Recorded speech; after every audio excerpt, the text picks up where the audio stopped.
to the job seeker in your world. So, as we start looking for jobs and we start thinking about the next steps, we want to give you a little bit of a sense of what we do in career services and how we hope to be of help to you. So, we want to remind you that career services is here for your students and your graduates. So even after graduation, we're still around. And we offer our alumni and our students resources and support at every step of the career development process.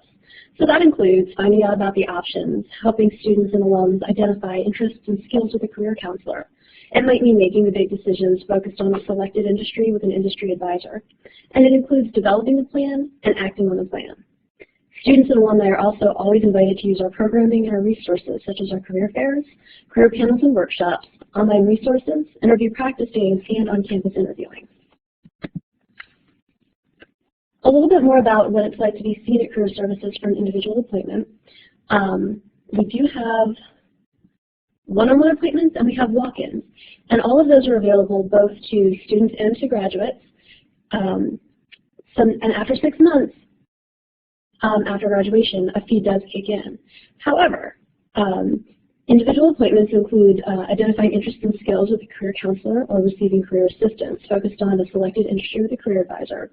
Walk-in hours are shorter. They're first come, first serve, and they're really useful for students with quick questions that they would like to have answered easily and don't require a full appointment. That could include a resume or a cover letter critique, a quick question on the job or the internship search, interviewing or networking using our Hire Mason, which we'll talk about more in a little bit, or questions on how to set up search agents. We also have lots of online resources available so that wherever your job seeker is spending the summer, they have resources available to them.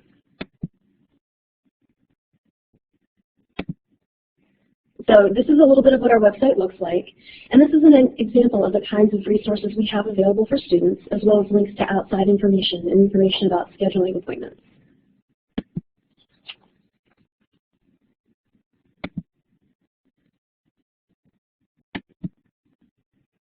Hang on just a second, we are not advancing here.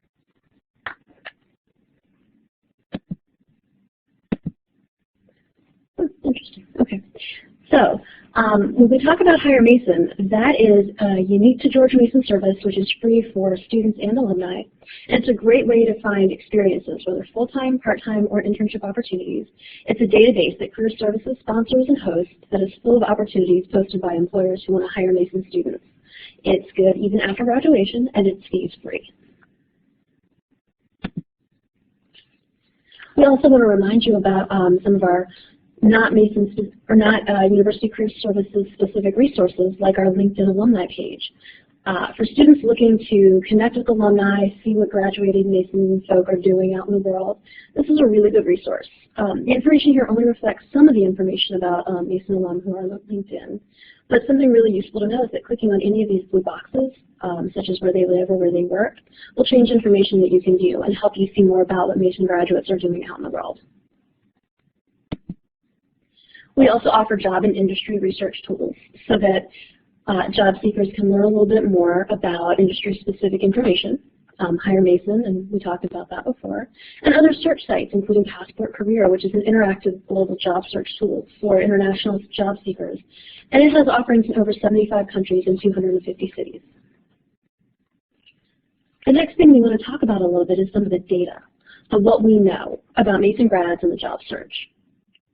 So the Office of Institutional Assessment, University Career Services, and the Office of Alumni Affairs deploy a career plan survey 3 times a year to account for the August, December, and May graduates. The survey remains open for 6 months after graduation to account for the many industries that have delayed hiring or seasonal hiring. And it's normal for students to receive employment offers several months after graduation because of things like that. And these students are still generally included in our statistics, but it is self-reported. We encourage all students to take advantage of the services that we offer to alumni, because what we've learned from this career report survey is that this is how many of our students find jobs and become part of the 66% of the graduating class of Mason who are employed. And we'll talk more about that data in just a second. So I'm going to let you take a second to just kind of look over some of the statistics here, and I'm going to go over some of the highlights. One of the things that we know is that 66% of our Mason students had an were employed at the close of our 2013 career plan survey. So that was an employment rate for all students graduating in 2012 and 2013. And the 2012-2013 year, I'm sorry. 57% of our undergraduates were employed, 77% of our grad students were employed, and 18% of our undergraduates had been accepted into graduate schools. The industries where we had our kind of top 5 for employment were education, government, technology, healthcare, and consulting. And a few other highlights to be aware of. 41.8% of our students interned during their time at Mason. And when we look at CareerLink, which is part of our Hire Mason networking feature, you'll see 487 CareerLink mentors. And so those are George Mason alum who have said they would like to be involved in helping new Mason grads and Mason students learn how to network and become more involved in their industries of choice. When we look at the top 6 ways that students found their jobs using that 2013 Career Plan survey data, we realized that job listing websites, like things like Monster, were about 33% of the source of employment, but that 31.8%, or almost 32%, was networking with Mason alums, professors, classmates. So at least almost a third of our students were finding those jobs through that networking with Mason resources. About 30% were looking at other kind of government and organization and company websites. Hire Mason was about 21%. 12% was things like internships, co-ops, or other work experiences that were part-time and led to full-time work. And our job and our internship fairs led to about 11% of that employment. For those of you wondering where the hiring is happening, this is kind of the picture of what our top employers are, and they might be really good places for exploration to start when you're looking at that job search. And so some of our highlights are Fairfax County Public Schools, George Mason University, Loudoun County Public Schools, the Inova Healthcare System, Prince William County Public Schools, the U.S. Army, Navy, and Department of Defense, the Department of State, Target, Booz Allen Hamilton, and then several of our other local and county school systems. So these are all great places to start taking a look for opportunities and options. So now to talk about what you can do to help support your job seeker and ways that you can be available and a really good resource for them. We want to share some tips, some tricks, and some pointers for ways that you can be a really good support for that job seeker in your world.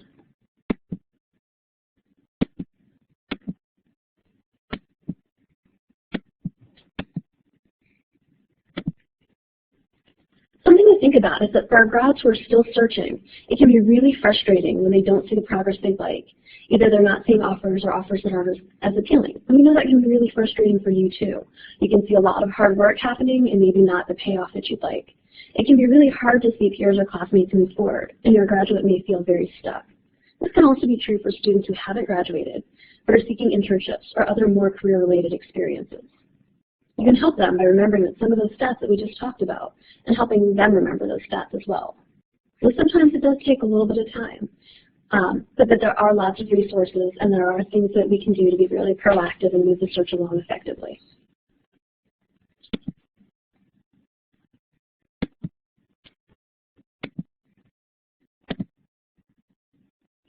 For anyone who's still searching, encouragement can be a huge help. It's important to build some forward momentum, but also let that job seeker set the career agenda.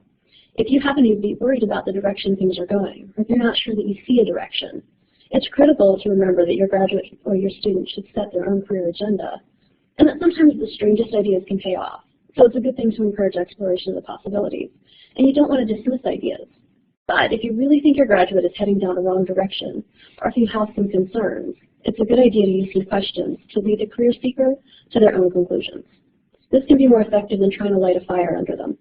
Too much pressure can make them angry or resentful, and it can make it really hard for them to have an open mind and hear the useful guidance that you're offering. It's also helpful to recognize that your job seeker is probably still feeling that left behind frustration. As peers are moving on, it can really add to that stress.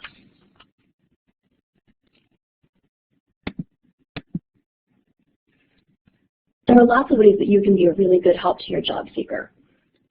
It's likely that they may think they have a really solid plan to navigate these career waters and that they have a really good strategy in mind. But writing it out can help solidify the ambiguities and point out any blind spots or holes that might need to be addressed. So you can help with that. You can help with goal setting and a written plan. And you can also help make sure that those goals are realistic and manageable. It's helps to have that document so you can return to it if things feel like they're losing focus. This can be a living document, and it probably should be. You can return to it and make edits and tweaks as necessary. You can help your job seeker to take in the big picture and prioritize, and that can help you improve the efforts of the results. It's also useful and important to acknowledge successes. A new and improved resume, or any other steps that are successfully completed are important, and it helps everyone remember that you're working hard to get good results.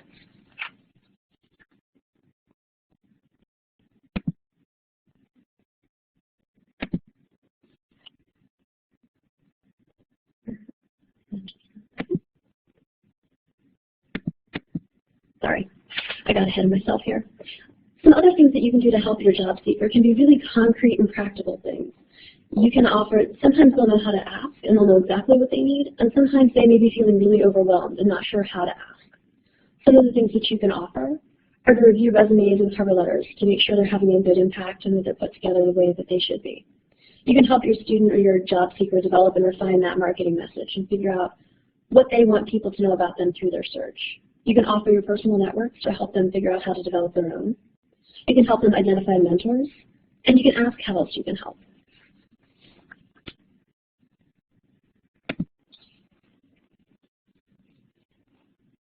As much as we want to be encouraging for our students and our graduates as we see them moving forward, it's really, really essential that what we're doing is encouraging and not taking over or fixing the problem. It might solve today's problem, but it doesn't help the long-term job and career development process.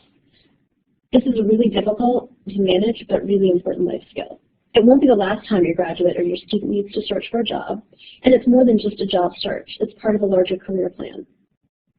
We strongly encourage you to help your graduate think about this as a first step in a lifelong journey.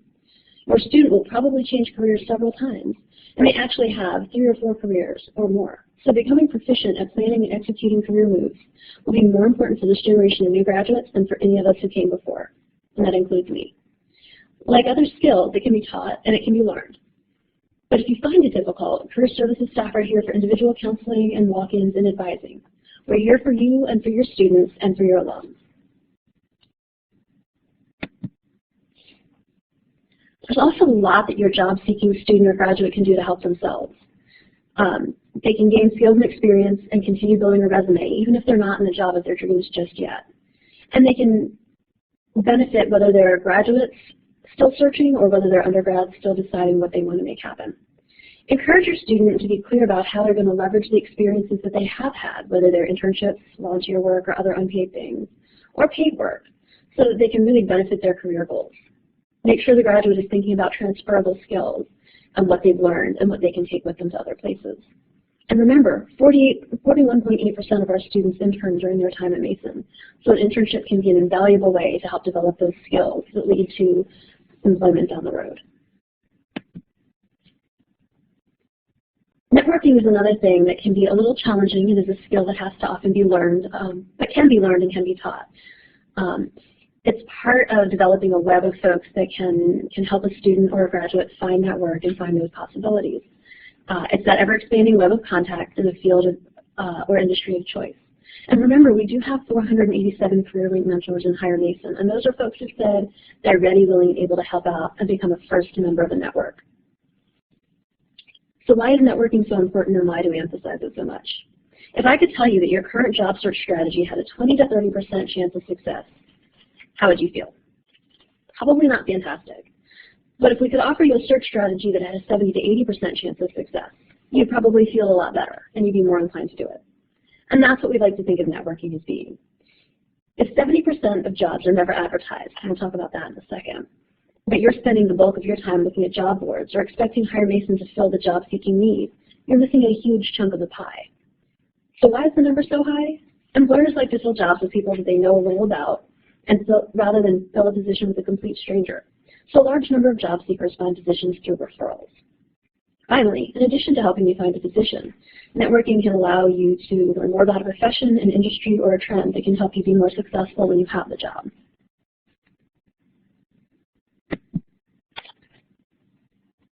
So as we talk about that 70% of jobs and other reasons to network, we like to talk a lot about the access to the hidden job market and really remind people that 70 to 80% of jobs that are filled have never been advertised. A large number of job seekers find positions through referrals. And we want to remind you too about that top 6 ways that students found their jobs according to the 2013 Career Plan Survey data. And one of the things that we know is that almost 32% of students reported networking with Mason alumni, professors, and classmates, as well as having another 12% who reported things like internships, co-ops, or other part-time work that led to full-time work. So that's a pretty significant chunk of our students who are finding employment not through cold calls or job boards, but through connections they've already been cultivating. And that's something we really want folks to think about as they start moving forward. So not only thinking about what they've already built, but what they can keep building.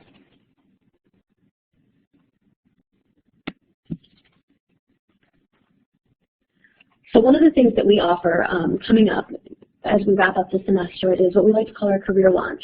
And this is something that we offer for students and grads as they start looking for summer work and wanting to really put together a good strategy for moving forward in their summer employment or their long-term employment. And so whether you're graduating in May or looking for summer jobs and internships, this is an event that is perfect.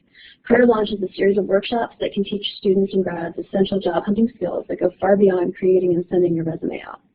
All workshops are led by career services staff who partner with employer guests from local companies. And we invite people to come to all of the workshops and spend the day with us, or stop in for 1 or 2 and do whatever meets their needs the most. Registration is definitely not required. We're happy to see folks as they come in. And a couple of samples of the sorts of things that we include are your job search in 2 hours, your first 90 days on the job, and getting linked into your network. At 10 a.m. we'll have a resume and cover letter writing workshop. At 11, we'll be doing some work with behavioral interviewing. At noon, we'll do that your job search in 2 hours workshop. We'll work on your first 90 days in the job, and we'll talk about things like how to dress, behave professionally, and manage your finances, as well as survive your first couple of happy hours. And after that, we will work on getting linked into your network and really thinking about how to use LinkedIn and other networking techniques. Just as a last reminder, Career Services is always available to help. For our graduates, especially needing guidance, we have those online resources. We have our individual appointments. We have events, workshops, and career fairs. And we are always available. So, any questions?